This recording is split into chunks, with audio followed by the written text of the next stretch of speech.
Good afternoon and welcome to yet another edition of the Valley Today. It's Valley Business Today and we're broadcasting live from Shenandoah University and the Byrd School of Business. So it's fitting, in fact, that I have the Dean of the School of Business with me. Welcome to Dr. Miles Davis, one of my favorite guests. Well, it's always good to be here, Dean. I tell you what. It's another beautiful day in the Shenandoah Valley here today. Absolutely. You know, Kemp was giving the weather earlier, and he said it was kind of boring but beautiful. And I said, you know what? We'll take boring and beautiful. We will take boring and beautiful, and that's one of the reasons I enjoy being here and broadcasting from here. And we send these podcasts out around the world, and some people are experiencing very hot weather or whatever. But I tell you what, you need a change of pace. Come to the beautiful Shenandoah Valley. That's right. And this beautiful school, it's such a treat to be here. Well, it is a pleasure to have you here. And one of the things that we talk about, is our mission. And the mission of the business school is to produce successful, principled leaders with a global perspective. And so today I want to talk a little bit about what that success looks like. Now, within the context of our conversation about small business and entrepreneurship, because I often get students in class and they want to start a business, and what do you think they always talk about why they want to start a business? Well, let's see. If they're just starting out and they don't know any better, it's all about the money. It's all about the money. It's like, matter of fact, I have a nephew that has a tattoo on his neck of the currency thing for dollar. I said, why do you have that tattoo? He says, because I always want money to be on my mind. I said, okay. I said, okay, that's one way to look at it. And of course, there are plenty of songs that talk about money on my mind on money and all that thing. But I will tell you something. What's really interesting is that if you talk to successful entrepreneurs, very few, if any, and none that I know, have ever started the business to make money. And unfortunately, as we look at Silicon Valley, where people are watching the rise of and fortunes about those who strike it rich, they think that it was about making the money. And of course, the Silicon Valley, as well as the Northern Shenandoah Valley, has its share of mercenary type individuals. Sure. But quite frankly, you've probably never heard of the companies that they founded or ran, because those types of companies often don't attract or retain good talent or win solid investment banking and customers' goodwill, because often when we do things just for the money, we wind up taking shortcuts. Now, I'm sure, and I think at one point you were, or maybe still are, a homeowner, and you always hear about these organizations that start and launch things, and they take shortcuts and they do things because they're trying to make money. They're not trying to do a quality job. But at the same token, there are those who come and do a quality job for you, which may cost a little more or even a little less sometimes, but you keep bringing them back because of what they do. Those people take pride in their work. So what drives most successful startups isn't the money. It's the mission. The mission, absolutely. It's that old adage about if you do a job you love, you'll never work a day in your life. Yeah, exactly. And the founders who go on to create the greatest value for themselves and their investors are those with a vision of changing the world in some way. And it's interesting because at the Byrd School of Business, we actually have a major in entrepreneurship. And we talk about entrepreneurship not just as a career path, but as a way of thinking. And I say that you can even work for someone else and be an entrepreneur. And I will tell you, I was just on the phone with a colleague who's a dean at another university, and she was discussing with me some things that that we were doing well. And she says, why is it whenever I talk to you, you seem like you're just having so much fun over there, whereas often people say that they don't like their jobs or what's going on, and people in academia often, even though in my opinion don't have a lot to complain about, but they find something to complain about. And I say it's because of the mission. I feel like here we are doing things to change students and to be transformative in our learning. And the same thing with a company and product. It's the mission. And as you saw how easily our mission statement rolled off my tongue. For those who cannot see us on radio, I have no notes that tells me my mission statement in front of me. It's because we try to live our mission. Surely. It's a paradigm. It's a whole way of living and thinking. You become what you're doing. Exactly. And so thereby it helps create success. And we just had our largest enrollment of students ever because I think the faculty, the staff, the dean, and even the administration here is supportive of the mission. So people outside of places like Silicon Valley or outside of successful, thriving areas are often puzzled by what they think is a contradiction between the ideas of companies having missions and the goal of big return for investors. And they don't realize is that the return comes out of, and quite frankly, you should invest in a company that is clear about what it is trying to do. And I think about this on multiple levels, Norma Jean, because we're actually doing a project with Watts, and I'll translate for those who are outside of this area. Watts is the Winchester area temporary thermal shelter. And without going into a great deal of detail, their goal is to provide shelter for those who are often considered unshelterable. Yes. And I tell you what, after we come back from a break with our sponsors, we'll talk a bit more about their mission and then relate that back to what helps business to be successful and why even in any environment, whether it's nonprofit or for profit, that the focus cannot be on the money.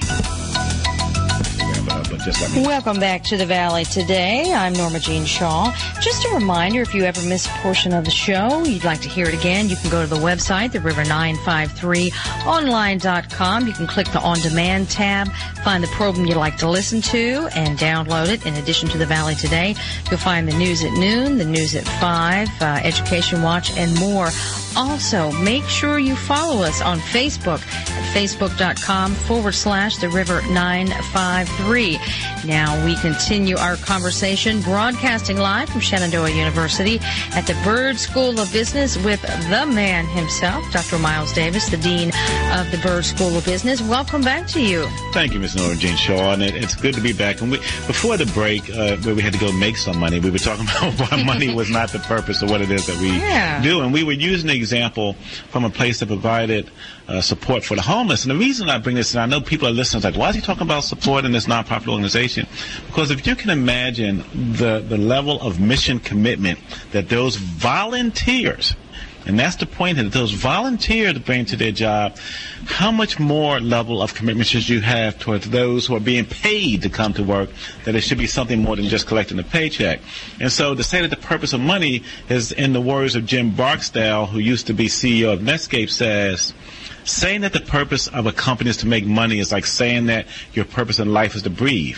Of course, if you're breathing, it doesn't much matter what your purpose in life is, or if you're not breathing. And so you have to breathe.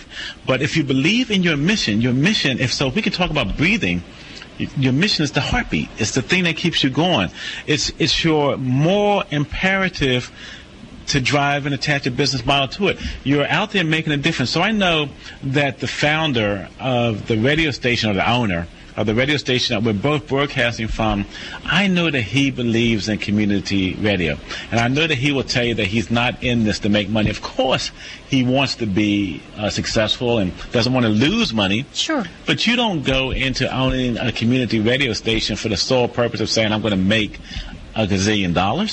Right, and there are some stations who are that way, but I would say about our owner, Andrew Shearer, that the community aspect of it is probably what drives him the most. He he takes it very seriously, that commitment that we have to serving our local community. Exactly, and so then that becomes the moral imperative for the business, which keeps you going through lean times. And so the business model exists to serve the mission, not the other way around. Some people get that twisted. They develop a business model without the mission being part of it. And so if you think about Google, now think about Google for a second, how it managed to organize so much of the world's information in a few decades. And Facebook managed to connect the wires in just 1 decade. Facebook hasn't been around that long. And so the founders who did that weren't just there for the money. And I know that this is a reason that the money wasn't just a reason because of examples that we can talk about. That, in fact, Larry Page and Sergey Brin, who founded Google, grew to its dominance by sticking to their information organizing mission. And it was a mission that they believed in enough. And I remember when this offer was made, they were offered $1 billion, $1 billion for a company by Yahoo. And they didn't accept it. Today, Google is worth over $350 billion. Wow. Because they believed in what it was doing. So if it was just for the money, hey, $1 billion is a good price to take for your business. It is. And so Yahoo also offered Mark Zuckerberg $1 billion for Facebook, while it was still an exclusive site that didn't let most people in. He turned down that offer, including, coincidentally, a larger offer from Google that came later. And that company today is worth $200 billion. So just imagine for a second, if Google and Facebook had sold to Yahoo for $1 billion each. A great outcome by any measure. Everybody be happy. But inside Yahoo, would Google have continued its crazy missionary projects? Like scanning the world's libraries or organizing all scholarly papers. They're doing drivable cars, cars without drivers inside of it. Would Facebook have connected everybody with 1 in 4 people in the world being on Facebook, with social news feeds and a constant flow of new mobile apps? Because the people who would have purchased it wouldn't have had the same mission. Exactly. At heart. And when you think about how Facebook started out, it was an app that a couple of college kids put together so that they could connect the kids on campus. Yeah, so clearly not about money.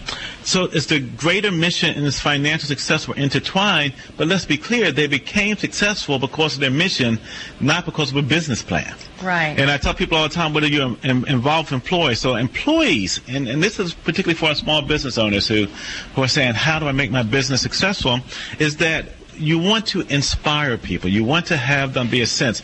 We often spend time, particularly when we're managing business, telling people how to manage the business. We very seldom spend time talking about why they need to be in business. And we're going to take a break with our sponsors, and we're going to end on that note when we come back. You're listening to The Valley Today.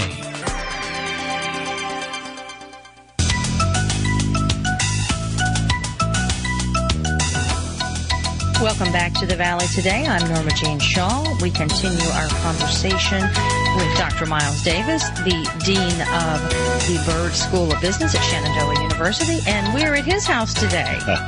Well, welcome. We're glad to have you here. Well, thank you. And I tell you what, talking about a subject that I think is often overlooked as we think about managing, we often talk about how, but what we're talking about is the why did you go in business. And the why cannot be just to make money. It has to be mission-driven. And employees have to be inspired also.